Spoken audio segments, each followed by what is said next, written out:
네, 우리가 쓰는 한글은 참으로 독특한 단어입니다. 참 어렵기도 하고 참 오묘한 것 같습니다. 그래서 여러 권위자들이 한글의 우수성을 많이 입증했죠.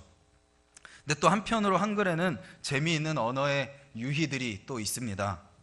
그 중에는 죽어야 산다라는 말이 있죠. 죽는 것은 죽는 것이고 사는 것은 사는 건데 죽을 때 산다라는 그런 말들, 정반대의 말을 가지고 그것을 절묘하게 조화롭게 사용하는 것이죠. 또 미쳐야 미친다라는 말도 있습니다. 미쳐야 미친다. 이제 책으로도 나왔고요. 아마 읽어보신 분도 계실 텐데요. 무언가 한 가지에 몰두하고 거기에 사로잡히고 미쳐야 자기가 목표하는 어느 지점에 다다를 수 있다라는 그 의미인 거죠. 미쳐야 미친다. 네. 오늘 우리가 읽은 고린도후서가 바로 미친 사람이 쓴 편지입니다. 그 사람은 바울이죠.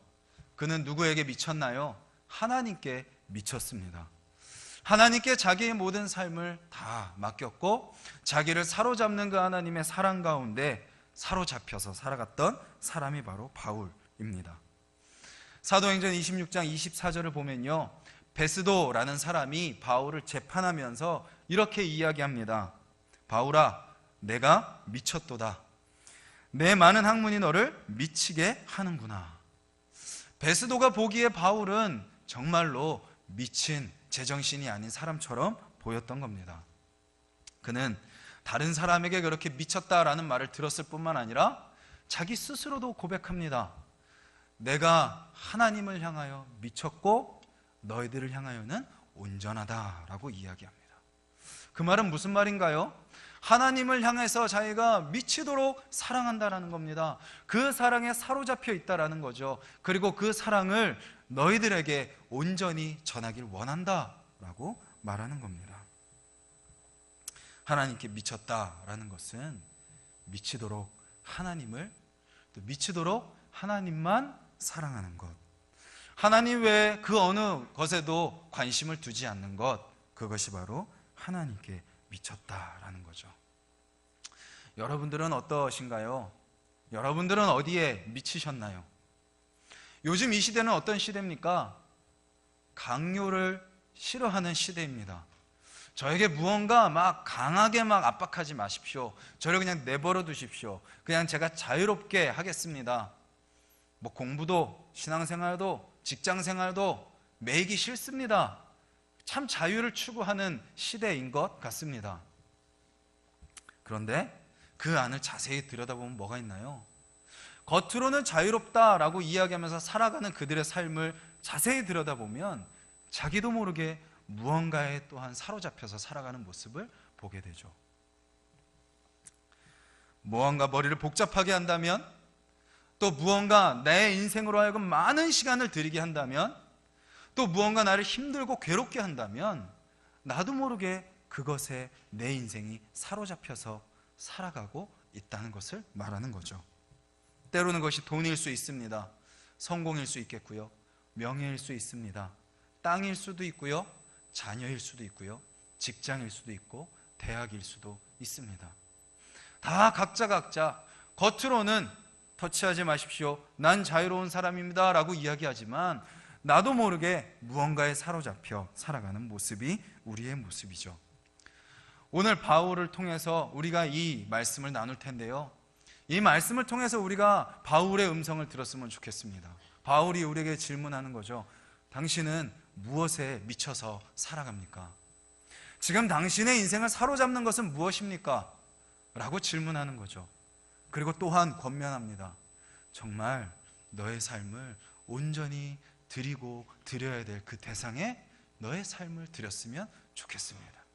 당신의 삶을 정말 미쳐야 될 곳에 미치시길 바랍니다 라는 그 권면에 우리가 귀 기울이는 시간이 되기를 바랍니다. 먼저 오늘 본문 14절을 보면 이렇게 시작합니다. 14절을 우리 같이 한번 읽도록 하겠습니다. 시작. 그리스도의 사랑이 우리를 강권하시는도다. 우리가 생각하건대 한 사람이 모든 사람을 대신하여 죽었은즉 모든 사람이 죽은 것이라. 여기에 보면 그리스도의 사랑이 우리를 강권하신다라고 말합니다. 강권하다라는 단어의 뜻은 무엇인가요? 사전을 보니까 이런 의미가 있습니다.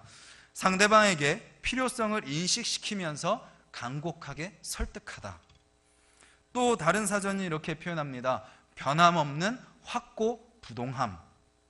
즉 뭔가 변함없는 확고한 무언가를 누군가에게 권유하고 권하는 것, 그것이 강권하다라는 단어의 의미인 것 같습니다. 근데 이 단어가요, 성경의 다른 부분에 또 쓰입니다. 어디에 쓰이냐면요, 마태복음 4장 24절에 보면 귀신 들린 자라고 할 때 들린이라는 이 단어가 이 단어와 똑같은 단어입니다. 누가복음 4장 38절에 나오는 중한 열병을 앓다라는, 여기서 앓다라는 단어 또한 이 단어와 똑같은 단어인 거죠. 즉 무엇인가요? 강권하다라는 것은 그냥 강하게 말을 하고 강하게 뭘 하라고 부탁하는 그 수준이 아니라 뭔가 나의 삶이, 나의 전 인격이 완전히 무언가에 사로잡혀서 살아가고 그 사로잡혀 살아가는 그 삶으로 초청하는 것, 그것이 강권하다라는 단어의 의미인 거죠. 그래서 다른 번역 성경들은 이렇게 번역해 놨어요. 새 번역 성경은 그리스도의 사랑이 우리를 휘어잡습니다. 쉬운 성경은 이렇게 번역했습니다. 그리스도의 사랑이 우리를 사로잡고 있습니다. 즉 강권하시는 사랑은 우리를 막 채찍질하고 이래도 너 나 사랑 안 할래 하면서 막 윽박지르는 사랑이 아닌, 우리를 모든 것을 감싸고 사로잡으시는 사랑이 바로 강권하시는 사랑인 거죠. 사로잡다라는 그것은 무슨 의미인가요? 대충 적당히가 절대로 아닙니다. 사로잡는다는 것은 우리의 모든 것을 다 품어주는 거죠. 예수님이 우리를 사랑하는 데 있어서 대충 적당히 사랑하시지 않죠. 자기의 모든 것을 다 내어주시면서 사랑하셨습니다. 타이타닉이라는 영화가 있습니다. 줄거리가 이렇습니다. 우연한 기회로 티켓을 구해 타이타닉이라는 배에 올라탄 자유로운 영혼을 가진 화가 잭은 막강한 재력의 약혼자와 함께 1등실에 승선한 로즈에게 한눈에 반합니다. 진실한 사랑을 꿈꾸던 로즈 또한 생애 처음 황홀한 감정에 휩싸이고 둘은 운명 같은 사랑에 빠지게 됩니다. 이렇게 진행이 되죠. 아마 영화를 보신 분도 계실 겁니다. 이루어질 수 없는 사랑입니다. 그런데 한눈에 반해 사랑에 빠지죠. 물론 영화기에 좀 더 그런 극적인 부분을 더 가미해서 더 강조했을 것 같습니다. 이루어질 수 없는 그 가문의 사람들, 또 심지어 여자는 약혼자와 함께 그 배에 타 있었음에도 불구하고 두 사람은 한눈에 반해 사랑에 빠지죠. 여기서 두 사람이 사랑을 한다면 누가 손해인가요? 남자는 잃을 것이 없습니다. 도박으로 그 티켓을 따냈고 그냥 우연히 그 배에 탔기 때문이죠. 근데 그 여자는 약혼자와 그 배를 탔습니다. 그 여자의 부모는 이 약혼자와 자기 딸을 결혼시켜서 가문의 상승을, 신분의 상승을 꿈꾸고 있었습니다. 두 사람이 사랑하는 건 누구의 손해죠? 여인의 손해인 것처럼 보입니다. 하지만 사랑에 사로잡히게 되면 어떻게 되나요? 손해고 뭐고 지금까지 계산했던 것이고 다 소용없어집니다. 더 이상 그것은 중요하지 않게 되죠. 완전히 나를 사로잡는 그 사랑에 모든 것을 다 던집니다. 다 줘도 아깝지 않은 거죠. 남녀 간의 사랑도 그렇다면 예수 그리스도께서 우리를 사랑하시는 그 사랑은 어떤 사랑일까요? 비교할 수 없는 사랑입니다. 말로 표현할 수 없는 사랑이죠. 이 사랑은요, 이 로즈와 잭의 사랑과는 비교도 안 될 정도로 말이 안 되는 사랑입니다. 여러분들 한번 잘 생각해 보십시오. 이 세상에 어떤 종교가 신이 사람을 사랑한다고 하나요? 우리는 너무나도 익숙합니다. 우리는 너무나도 그것이 자연스럽지만 그 세상 어디를 둘러봐도 신이 사람을 사랑하는 경우는 없습니다. 신은 늘 절대자입니다. 두려워해야 되는 존재죠. 그래서 사람들은 그 신 앞에 조아리고 무릎 꿇고 벌벌 떨어야 됩니다. 사람이 신에게 하는 건 뭔가요? 어떻게 노력해야, 어떻게 행동해야, 얼마나 더 많은 것을 드려야 그 신이 나를 마음에 받아줄까? 그것을 간절히 사모하며 머리를 조아리며 두려워하는 존재가 세상의 신과 인간의 관계입니다. 근데 우리 예수님은 정반대죠. 주님이 먼저 우리를 사랑하셨습니다. 전지전능하신 분이, 천지를 창조하신 분이, 처음과 끝이신 분이, 무소부재하신 분이, 우리의 이해와 지식으로는 전혀 이해할 수 없는 그 분께서 우리를 먼저 사랑해 주신 것이죠. 만약에 누군가가 이 사랑을 말릴 수 있다면 당장 뜯어 말릴 사랑입니다. 하나님은, 예수님은 우리와 사랑함으로써 본인이 얻을 수 있는 것이 하나도 없기 때문이죠. 오히려 예수님은 사랑하면 사랑할수록 손해볼 뿐입니다. 말려야 되는 사랑이죠. 근데 예수님은 포기하지 않으십니다. 사랑을 통해서 얻으려고 하시기는커녕 오히려 잃으시고 다 내어주시는 사랑이 바로 우리를 향한 예수님의 사랑인 거죠. 그 사랑이 지금 이 자리에 있는 우리에게 늘 베풀어지고 있는 것을 기억하셨으면 좋겠습니다. 그 사랑의 특징은 무엇인가요? 올인입니다. 다 내어주는 거죠. 다 줘도 아깝지 않습니다. 뒤돌아보지 않습니다. 우리를 위한 그리스도의 사랑입니다. 손해를 생각하지 않으시고 계산하지 않으시고 다 내어주는 것. 다 내어주는 거는요, 일부를 내어주는 것이 결코 아니죠. 모든 것을 다 내어주는 겁니다. 며칠 전에 기사를 봤습니다.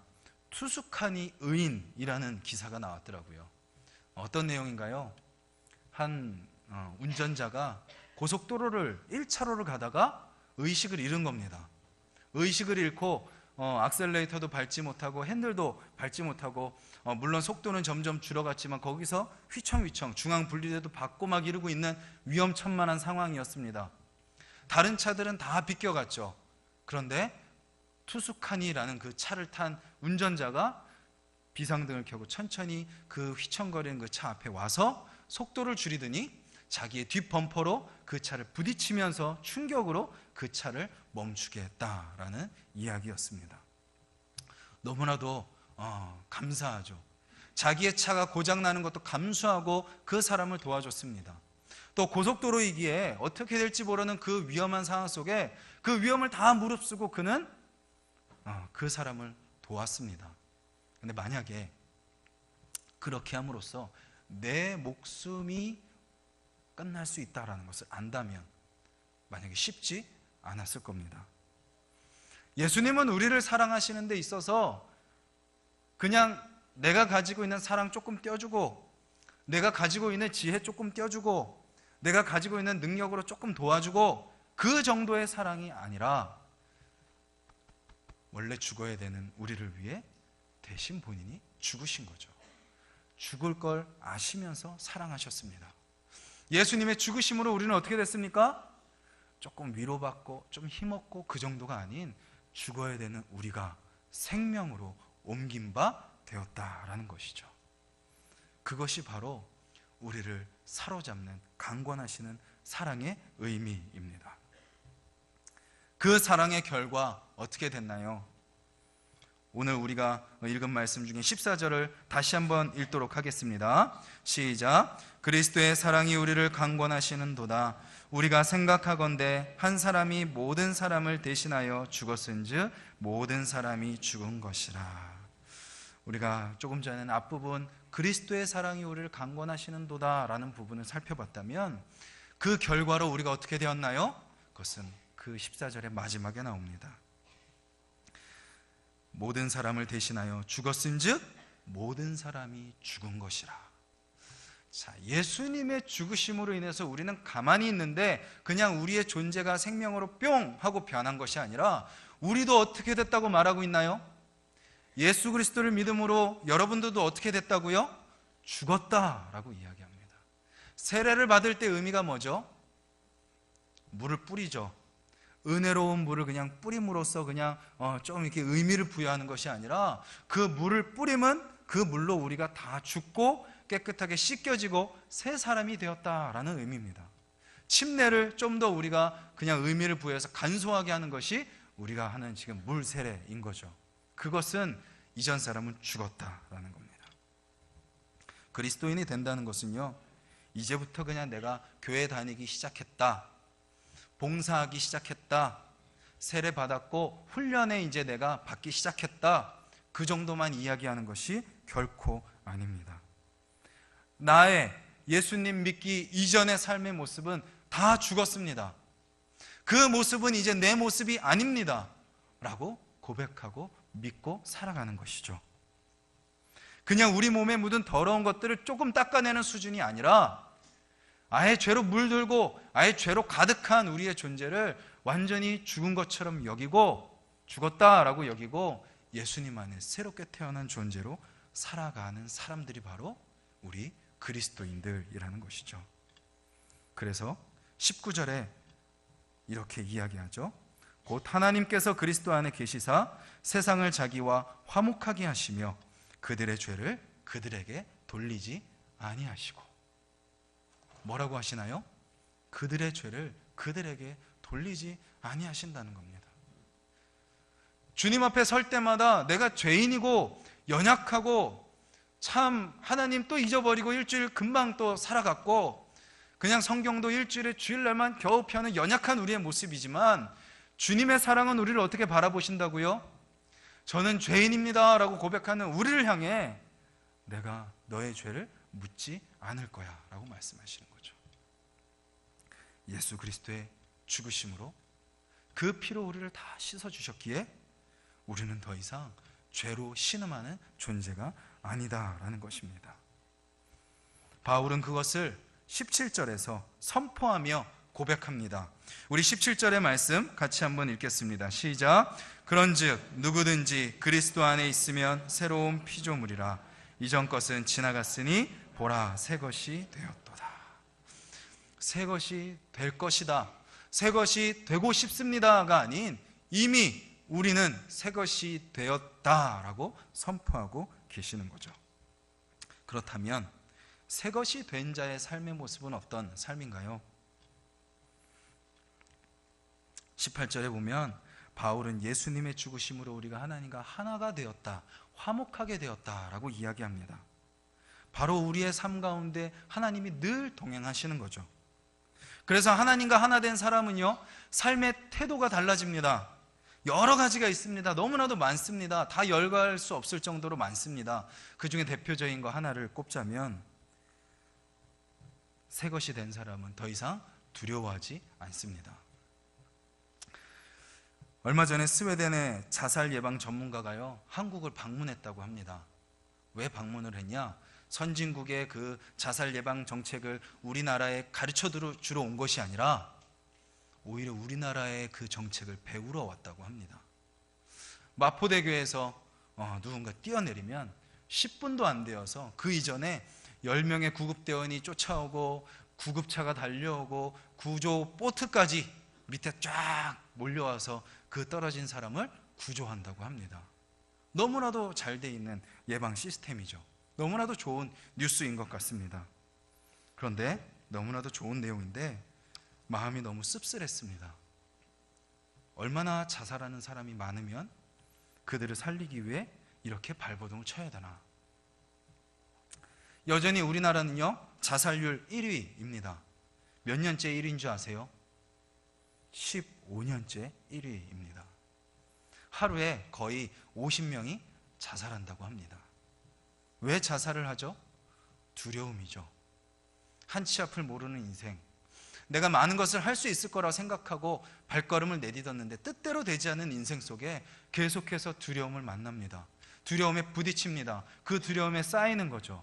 그럼 결국 모든 것을 포기하게 됩니다. 하지만 그리스도인은요, 그런 두려움 가운데 갇혀 사는 사람이 아닙니다. 빗길을 운전해 보셨을 텐데요, 운전하다 보면 옆에 큰 트럭이 지나가죠. 지나가면 뭐가 튀기죠? 물이 쫙 튀깁니다. 그러면 그 순간만큼 아무것도 보이지 않습니다. 그러면 그때 초보 운전자들은 자기도 모르게 핸들을 돌리게 됩니다. 그리고 차에 타 있는 아이들은 뭐라고 이야기하나요? 소리칩니다. 아빠, 아무것도 보이지 않아요. 아빠, 운전 어떻게 해요? 아빠, 우리 다 죽은 거 아니에요? 그러면 이 절체절명의 위기 속에서 아빠는 뭐라고 대답하죠? 그래, 우리는 이제 죽었어. 끝났구나 라고 대답할까요? 그냥 손가락만 까딱하면 됩니다. 손가락 까딱해서 와이퍼를 한번 쓱 왔다 가면 그 모든 물기는 싹 없어지게 되는 거죠. 운전자는 무슨 믿음이 있나요? 아무리 물이 튀고 아무리 흙탕물이 튀어도 와이퍼 한 번이면 그것을 다 닦아준다는 와이퍼에 대한 믿음이 있습니다. 근데 우리의 믿음은요, 때로는 와이퍼를 신뢰하는 것만도 못할 때가 얼마나 많은지 모릅니다. 우리의 인생 앞길에도 수많은 물들이 튀기죠. 수많은 흙탕물들이 튀깁니다. 그래서 우리의 시야를 가립니다. 그때 우리는 호들갑을 떱니다. 큰일 났다. 어떻게 하지? 어떻게 살지? 어떻게 먹지? 좌절하고 낭망하고 우울해합니다. 그것이 우리의 모습이죠. 그런데 그런 우리에게도 무엇이 있나요? 그것을 다 씻어줄 수 있는 예수 그리스도의 보혈이 있습니다.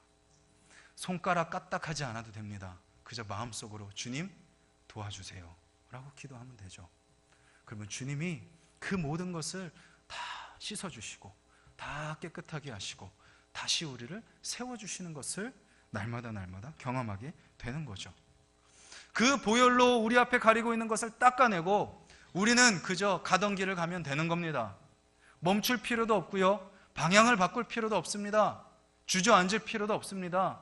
그저 그 보혈을 의지하여 그 보혈이 나를 씻어주셨고 사로잡는 그 사랑을 기억함으로 주님과 함께 동행하는 삶을 한 걸음 한 걸음 걸어가면 되는 거죠. 즉 우리는 예수 그리스도의 강권하시는 사랑으로 새 것이 되었고 그 새 것이 된 사람은 하나님과 하나 되는 삶이기에 우리에게 주어진 이 삶을 담대함으로 살게 되는 겁니다. 더 나아가 바울은 우리가 거기서 머무는 것이 아니라 한 걸음 더 나아가라고 이야기합니다.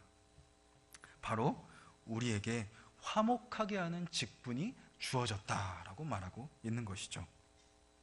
나를 사로잡으시는 그 사랑으로 새 것이 되어 담대함으로 살아가는 것으로 끝나는 것이 아니라 네가 있는 그 자리에서 깨어지고 상처받고 아파하는 그곳에서 너를 사로잡는 그 사랑을 흘려보내라 라고 말하는 거죠.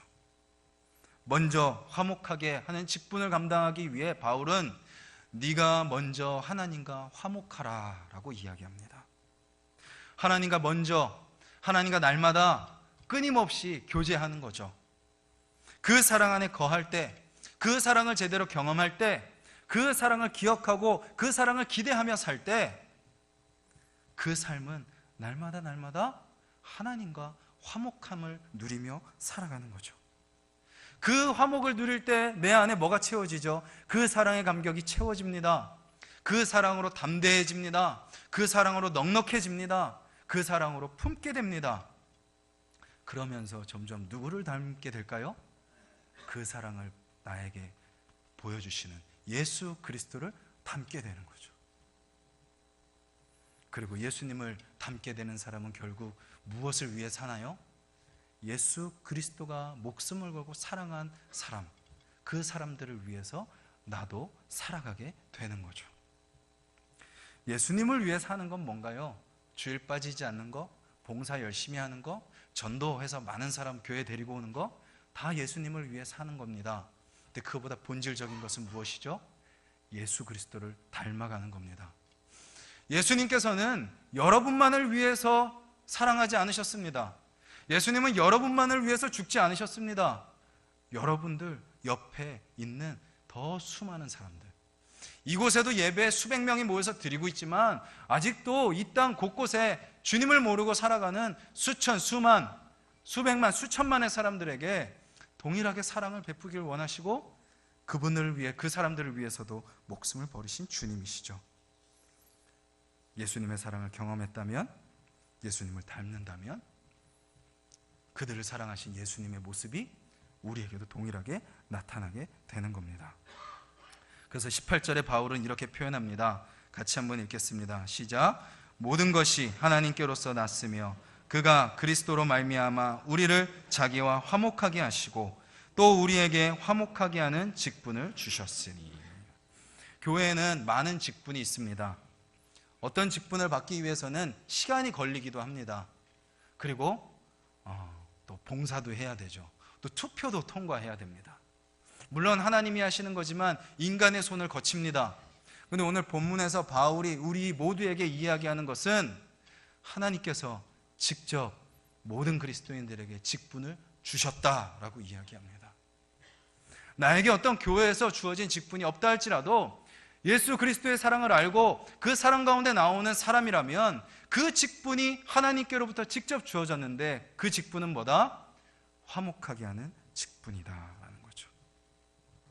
그 직분은 깨어진 관계를 회복하는 겁니다. 상처를 어루만져 주는 거죠. 서로의 이야기를 들어주는 겁니다. 등 돌린 사람을 다시 바라보게 하는 거죠. 우리 주변에 화목을 바라는 자들이 얼마나 많은지요. 특히 교회 안에 많은 것 같습니다. 왜 그렇게 서로 관계가 깨어질까요? 관계에 대한 갈급함이 있기 때문입니다. 그런데 서투른 거고 잘 모르는 거죠. 배운 것도 없고 아는 것도 없기에 내 마음껏 내 생각껏 관계를 맺으려고 난리를 치고 노력을 하지만 오히려 그 결과는 깨어질 때가 또 많다라는 거죠. 인간의 이기심으로, 바쁘고 분주한 삶으로, 서투름으로, 또 직장생활로, 자녀를 양육하는 데 오는 여러 가지 고단함으로 어느 순간 우리 삶에 수많은 관계들이 깨어져 있습니다. 그리고 그 관계가 깨어진 것을 모른 채 살아가면 그나마 난데, 알면서 그것을 회복하지 못하고 그냥 그렇게 살아가는 모습도 얼마나 많은가요? 바울은 그런 삶을 살아가는 우리에게 분명하게 이야기합니다. 하나님과 화목하십시오. 교회 공동체 안에서 화목하십시오. 그리고 세상 속에 나아가서 세상을 화목하게 하는 사람이 되십시오 라고 말이죠. 한참 지금 전 세계적으로 화해 분위기들이 조성되는 것 같습니다. 약간 지금 균열이 생기는 것 같긴 하지만 그래도 여기까지 온 것도 참 감사합니다. 그런데 그 세상의 지도자들 속에는 뭐가 있죠? 희생이 없습니다. 자기 내려놓음이 없습니다. 자기의 이익과 계산에 따라 철저히 움직이는 거죠. 거기에 이해관계가 맞으면 겉으로 화목해지는 것처럼 보입니다. 근데 그에 맞지 않으면 금방 갈라서는 거죠. 이 세상을 화목하게 할 수 있는 사람은 누굴까요? 바로 여러분들밖에 없습니다. 그리스도인들만이 이 세상을 화목하게 할 수 있습니다. 왜 그렇죠?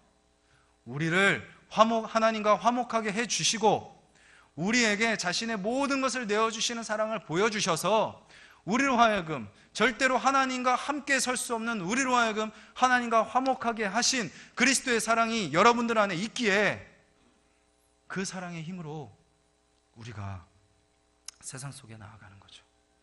나의 이익을 구하지 않고 희생하고 섬기고 내어주고 손해보고 들어주고 용납하고 기다려주고, 그런 여러분들을 통해서 하나님은 이 세상을 화목하게 하기를 원하시는 겁니다.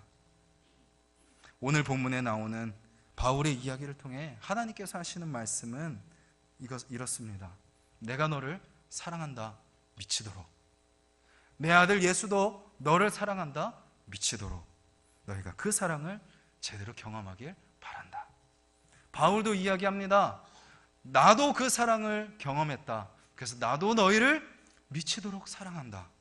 그러니 너희도 세상 속에 나아가 세상 가운데 그리스도의 사랑을 전하는 삶을 살아라.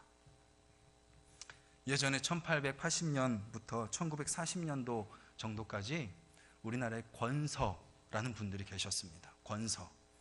말 그대로 책을 권하는 분들이죠. 성경을 권하는 분들이었습니다. 100권에서 150권이 되는 성경책을 보찜에 넣고요. 하루에 평균 100리를 걸으셨다고 합니다. 100리면 몇 킬로죠? 40킬로입니다. 40킬로를 하루에 걸으려면 몇 시간 정도 걸어야 되나요? 한 10시간, 12시간은 걸어야 됩니다. 그렇게 걸어 다니면서 말씀을 전한 거죠. 때로는 산적을 만나기도 했고요, 곰을 만나기도 했습니다. 그리고 때로는 시장터에서 성경을 전하다가 매를 맞기도 했습니다. 또 한겨울에는 그 산속에 성경을 전하러 갔다가 길을 잃어 눈 속에서 동사한 분들도 계시다고 합니다. 그런 그들의 희생을 통해서요, 그 당시에 보급된 성경의 85%가 그런 권서인들에 의해서 성경이 보급되었다라고 합니다. 선교사 그리어스는 이렇게 고백하죠. 권서인들의 사역을 들어보면 마치 사도행전의 한 장을 읽는 것 같다. 그런데 이 권서인들은 누구였냐면 목사님도 아니고 장로님도 아닌 평범한 성도님들이셨습니다. 말씀의 능력을 경험한 그들이, 그 사랑에 사로잡힌 그들이 그 사랑에 미치고 하나님께 미쳐서 자기의 모든 것을 하나님께 드린 거죠. 우리가 사도행전 말씀을 통해서 만났던 스데반 집사님, 빌립 집사님, 초대교회의 그 공동체를 지켜냈던 성도님들, 중세시대의 라틴어가 아닌 자기 나라의 말로 번역된 성경을 읽고 그것을 지키고 전하기 위해 목숨을 걸었던 롤라드라고 불리던 사람들, 그리고 유럽과 미국 등 선진국에서 자기의 모든 누릴 수 있는 권리를 포기하고 이 미지의 땅에 와서 복음을 전했던 청년들, 아내를 잃어가고 자녀를 잃어가고 자기 목숨을 잃어가며 그 삶을 바쳤던 청년들은 바로 평범한 대학생들이었습니다. 주님은 그들을 통해서 우리에게 사랑을 보여주신 거죠. 그리고 이제 말씀하십니다. 너를 통해 그 사랑이 또 흘러가기를 바란다. 그렇다고 해서 너무 부담 갖지 마시기 바랍니다. 하나님께서는 결코 억지로 하지 않으십니다. 먼저 우리의 마음을 사랑으로 채워주십니다. 그 사랑으로 덮어주십니다.